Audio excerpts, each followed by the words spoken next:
Olá, tudo bem com você? Está começando mais um programa Passado e Presente e que bom que estamos juntos a partir de agora aqui pela OTV. E o programa de hoje tem muito para mostrar. Vejam só como é que está o nosso estúdio aqui, cheio de equipamentos. E está aqui também o mergulhador Roberto Baracho, mais de 30 anos de mergulho, né, Roberto? Isso daí, parece que foi ontem. Pois é, a gente vai mostrar todos esses equipamentos aqui durante o programa, mas antes de qualquer conversa, nós vamos ver uma reportagem feita pela Dulcinea Novaes que mostra como era o mergulho feito antigamente. Que tal uma viagem no tempo? Vamos lá para 1920 mostrar como era o equipamento de trabalho de um mergulhador. A roupa toda pesava 80 quilos. Na cabeça, uma espécie de capacete de metal. Assim trabalhavam os escafandristas na década de 20. Mas estamos em 2012.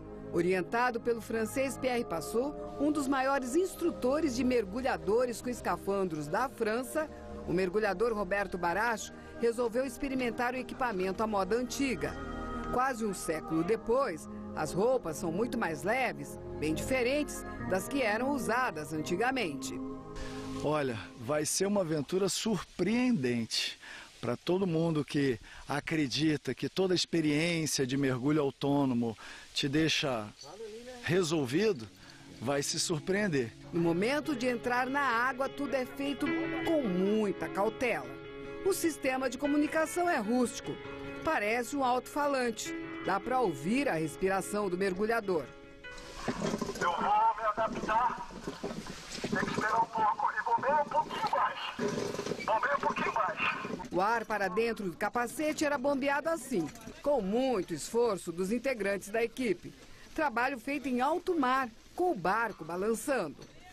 Imaginem quando os mergulhadores iam a 20, 30, 60 metros de profundidade no mar. Aqui foi uma experiência com apenas 3 metros de profundidade em piscina. Missão bem sucedida. Uma pequena aventura para quem está acostumado a grandes aventuras no fundo do mar. Alucinante, alucinante. Quero repetir. Gostou da experiência, Baracho? Foi muito legal mesmo. Você ter a oportunidade de ver como esses homens trabalhavam com uma precariedade de equipamento e mesmo assim desempenhavam funções super relevantes para a nossa sociedade, é surreal, né? Ter esse equipamento como a única forma de estar debaixo d'água. Esse capacete, só esse capacete pesa quantos quilos? Esse é um modelo russo leve, que veio através desse primeiro encontro franco-brasileiro, e o Pierre me passou que ele tem, dos mais leves, tem 30 quilos. Outros equipamentos semelhantes a eles, até do filme Homens de Honra, chegam a 80 quilos. E como é que o mergulhador, tudo bem que a água diminui o peso das pessoas, mas como é que o mergulhador tem agilidade debaixo d'água com equipamento com esse peso? Graças a um grande amigo nosso, o tal de Arquimedes. Isso você vai aprender nos cursos de mergulho, que é a relação entre o peso deslocado da água e o que você pesa. Se você consegue deslocar uma boa quantidade de água, você recebe um empuxo e se torna leve. É por isso que você consegue, com 70 quilos, boiar no mar, porque você deslocou também uma grande quantidade de água. É a mesma coisa.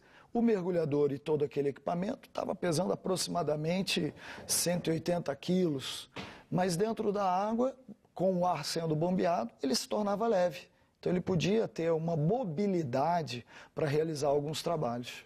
Agora, vamos voltar um pouco, voltar muito no tempo. Quais as primeiras informações que nós temos de que o mergulho é uma atividade profissional ou quando que o homem começou a mergulhar propriamente? Dá para saber isso?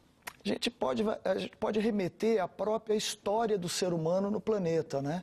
Nós temos pinturas rupestres mostrando que o homem já queria resgatar alguma coisa que fosse da sua estima, ou mesmo pescar para se alimentar.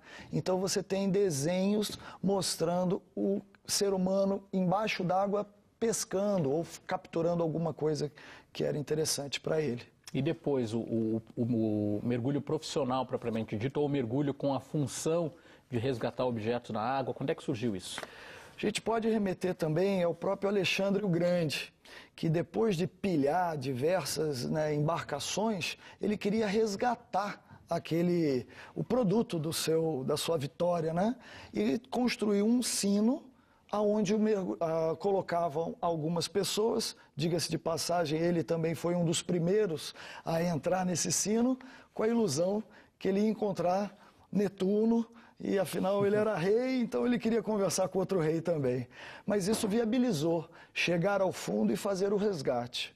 Muito mais antigo do que o nosso escafandro, né? Que é já o equipamento mais moderno a partir de 1800. O pé de pato, esse equipamento aqui, quanto tempo tem o pé de pato? Olha, o mergulho autônomo, utilizando a nadadeira, ele já começa a ser uma referência do Jacques Cousteau, a partir da década de 40, quando o mergulhador deixou de ser dependente e passou para os equipamentos autônomos, como esse conjunto Scuba que a gente tem. Então a nadadeira, ela passou a ser importante porque o mergulhador não mais ficou limitado ao fundo. Ele pôde agora fluir na água, diga-se de passagem, com muito menos impacto ao meio ambiente também. E qual é a diferença desse pé de pato dos pés de pato que a gente conhece tradicionalmente de borracha? Que material é esse usado nessa, como é que você chama? Nadadeira. Nadadeira. Nadadeira. Hoje as nadadeiras, elas permitem que você tenha uma composição de materiais, deixando rígido onde precisa, mais leve. Então, diferente dos pés de pato antigos, só de borracha, agora você tem a composição de material, deixando ela flexível e leve. E isso faz alguma diferença? O peso da nadadeira, o material com que ela é feito, qual o ganho que o nadador leva? Maior conforto, maior segurança e, obviamente, maior prazer ao mergulhar. Quando você tem equipamentos mais leves e permite uma performance na água melhor para se deslocar, você aproveita mais o mergulho. Se torna mais fácil praticar a atividade. Bom, aqui no Paraná nós temos inclusive imagens aí imagens feitas de experiências de mergulho, né? Aqui no Paraná, qual é a história até onde você se recorda da história do mergulho no Paraná? Olha, nós tivemos a oportunidade de conhecer o litoral do Paraná em 1986. Foi quando iniciamos a escola em Curitiba e, com isso, precisávamos procurar locais para treinar os nossos alunos. Fomos para a Ilha do Mel, fomos para as ilhas de Currais, ilhas de Itacolumim e encontramos um litoral muito bonito. Esse é o Mel? Esse é o Mero, exatamente. Essas mais algumas imagens aí de uma agregação deles, né? Eles procurando aí estarem em bando para poder reproduzir. E a água não é turva, né? Ao contrário do que não é tão turva quanto se imaginava, né? Do nosso litoral. Ela varia bastante. Você tem dias maravilhosos, com uma visibilidade excelente, mas nós temos que acertar bem o vento, a ondulação e até a fase da lua. Isso nos ajuda a encontrar uma boa qualidade de água aqui no Paraná. Mas, enfim, você estava explicando da história como é que começou o mergulho aqui no Paraná. Isso. Então, essas primeiras oportunidades, nós fomos conhecendo o litoral e conhecendo também outros pontos, como, por exemplo, Vila Velha, os lagos de Furnas em Vila Velha. E percebemos que isso era possível trazer uma estrutura de mergulho e ensinar novos mergulhadores a praticar essa atividade. No Paraná, passamos de uma forma regular a trabalhar a partir de 1986. E é uma atividade hoje muito procurada, Baracho? Sem dúvida. A própria comunidade de mergulho está fazendo cada vez mais essa divulgação. Hoje, quem vem mergulhar é amigo de outro mergulhador. Pessoas que se encantaram com a atividade e falam para os seus amigos a diferença de estar num ambiente sem o peso que fora d'água nós temos, e poder interagir com espécies exóticas, como, por exemplo, aí o próprio mero, né? Mas o mergulho, dessa forma que a gente mostrou aí, não deve ser feito sozinho, né? Ele deve ser feito pelo menos em dupla, em trio. Muito bem. Isso é uma coisa que se assemelha ao mergulho no passado. No passado, para que uma pessoa ficasse embaixo d'água, eram necessárias no mínimo mais 4, dando todo o suporte. E hoje, o mergulhador, mesmo chamado de mergulhador autônomo, ele é apenas autônomo da superfície, mas ele precisa de no mínimo um companheiro, um dupla. Assim, a segurança do mergulho se torna muito maior. Porém, a viabilidade de mergulhar apenas com mais um companheiro é mais difícil.